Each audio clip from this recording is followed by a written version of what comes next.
আপনার নাম? মেহানি মুন্নে। আপনার বয়স? 18। আপনার পিতার নাম? ফজলুল হক। মায়ের নাম? আয়েশা বেগম। থানা? রামগঞ্জ। রামগঞ্জ। জেলা? লক্ষ্মীপুর। যে এলাকা থেকে আসছেন ওই এলাকার নাম? এলাকার নাম তো ইসাপুর। এমনিতে আমরা ঢাকায় আছি এখন। বর্তমান ঢাকায় আছেন? ঢাকায় কোন জায়গায় আছেন? কোন জায়গা দাঁড়িয়ে? কালীগঞ্জ থানা রাতখোলা দর্জিবাড়ি। ওখানে উপস্থিত থেকে তো 3 মাস। 17 তারিখে 3 মাস। আপনার কি কি সমস্যাগুলো একটু বলেন তো। সমস্যা আজ প্রায় 10-12 কয়দিন হয়েছে, 15-16 দিন আগে হঠাৎ করে বৃহস্পতিবার রাতের বেলা মানে ঘুম থেকে দেখতেছি যে কেউ একজন বাসা দরজা নক করতেছে। দেখতেছি যে মানে কে, তো দরজা খুলিয়ে লাইছে। খুলে লানোর পরে দিয়ে বাসায় ঢুকছে। তো বললাম আপনি কে? আমি সুন্দর করে অনেক লম্বা। তো পরে মানে কিছু বলতেছে যে আমার সাথে চলো। পরে আমি বললাম আমি কি লেগে যাবো বা মানে তাকে আপনি স্পষ্ট দেখতেন একদম মানুষের মতো? একদম স্পষ্ট, লম্বা সুতি মুখ, মানে মুখের আমাদের যে একটা ফেস কাটিং না, ওদের ওইটা বোঝা যায় না। সুন্দর মুখ থেকে আলো জল এরকম আলোর মতন। পরে বলতেছে যে আমার সাথে চলো, যাবো না। গলা টলা সিপ দিয়া দইরা পুরা করে লাইছে। পরে অনেকক্ষণ পরে চলে গেছে। আবার পরের দিন আবার দুপুরবেলা ভাত টাত খাই শুয়েছিলাম। শোয়ার পরে দিয়ে আবার আসছে। আবার আয়সা কইতেছে যে আমার সাথে চলো। না আমার তো যাবো না, আপনার সাথে কেন যাবো? পরে মানে আমারে মানে তখন সেম অবস্থা, গলা টলা চাপ টাপ দিয়া টিয়া করে আর কিছু মানে কইতারি না যে কি করছে না করছে। আর পরে সব মানে শরীরে বলে রক্ত ছিল। পরে তো এই শুক্রবার গেছে, ওই দিন যে হুজুর টুজুর আনাইয়া শনিবারে সকালবেলা এটারে করছে আর কি, বলছে যে চলে যাবে হুজুরের সাথে, ওয়াদা দিছে। পরিতা আসছে সে? তখন নাম কি বলছিল? সাপে। তারপরে হে মানে কইছে পরে আবার আসছে শনিবার, মানে রবিবার আবার আসছে, সোমবার একদিন বাজার হেরে বলস দিত। হেরে 7টা মিষ্টি 3 জায়গা, চট্টগ্রাম বারোয়ালের মাঝারে বাইতুল মোকাররম মসজিদে, আর আমাদের নোয়াখালীর এক জায়গায় লুদা মাদ্রাসা। তখন এই জায়গায় তখন কইছে যে আবার আগের দিন রাত্রে স্বপ্ন দেখাইছে। তখন আব্বুলাও হুজুরের সাথে কথা কইছে। তখন হুজুরে কইছে যে না, এটা দেওয়া যাইতো না। পরে যখন না করছে নে, তখন ওই গলা চাপ দিয়া বুক টুক চাপা না, মানে মুখ দিয়ে মানে রক্ত করে লাইছে এরকম। বডিতে আসা বন্ধ করছে কখন? বন্ধ করছে আবার শনিবার দিন। না, ওই বলছিল যে ওই আর আইতো না, এই বুকটা দিয়া দিলে হ্যাঁ আর আইতো না। পরে আমি হেরে আর দেখিনি। হ্যাঁ ওই যে আমরা 28টা মিষ্টি কিনতে বলছিল একদমে, 7টা মিষ্টি বাড়ালের মাঝে সাধারণ তোমার থেকে শুনি। হ্যাঁ, পরে এই মানে ভোগটা যখন দিয়ে দিছে না আমার খালামনির বাড়িতে, তখন একদিন মানে গিয়েছিলাম, মানে খাওয়া দাওয়া করছিলাম, ওইখানে আসি দেখা করে গেছে। বলছে যে মানে আমি তোমরা যেহেতু এটা দিছো আমি আমার ওয়াদা রাখবো, আমি মুসলমান এমন আর বলেই হ্যাঁ চলে গেছে। আমি তারপরের থেকে আর হ্যাঁ আমি দেখি নাই। পরে আজকে মনে হয় আবার 3-4 দিন আগে এরকম আর কি, আমি দুপুরবেলা মানে এমনিতে ওই 2 দিন ভালো ছিলাম। 2 দিন আমার শরীর একদম ফ্রেশ, একদম অনেক ভালো লাগছিল। হ্যাঁ পরে শুরু হয়েছে মাথা ব্যথা। এই মাথা ব্যথা মানে মাঝে মধ্যে অতিরিক্ত বেশি হয়ে যায়, মানে সহ্য করার মতো থাকে না। তো না তোমার নাম কি স্পষ্ট করে বলো? আসলেন। কোন ধর্মের অনুসারী তুমি? কি বলে? হিন্দু। রোগীর সাথে কেন আসছো? কি বলে?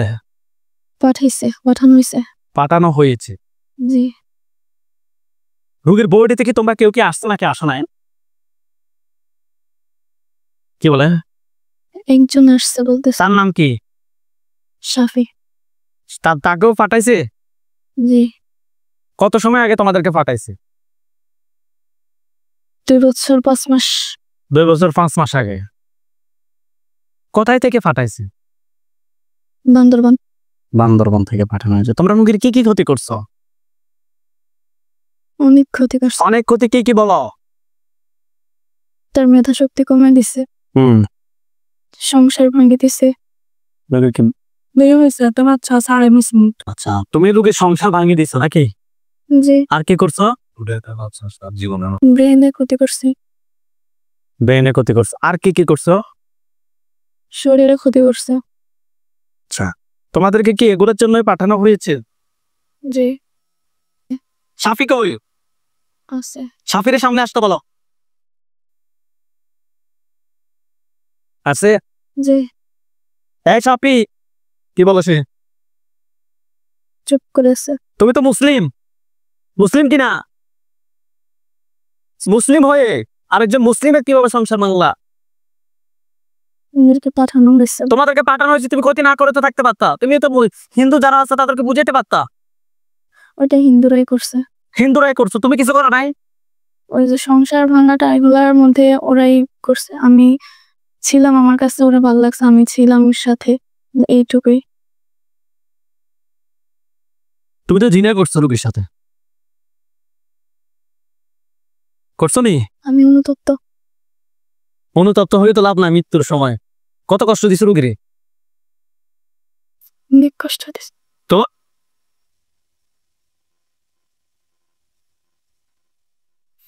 প্রত্যেকদিন ব্যাপার করে আপনারা আমার গেলেছে প্রত্যেক দিন শেষ করে গেছে। তো কি কি করছো তুমি? একটা মেয়ের জীবন নষ্ট করে ফেলছো, সংসার স্বামী সবকিছু শেষ। আমার বাবার ব্যবসা বাণিজ্য সব শেষ হয়ে গেছে। আমার কিছুর ভিতরে তো আছে একবার ধরে অঙ্ক ডাক্তার ফোন তো ফোন কেন যাইতেছি।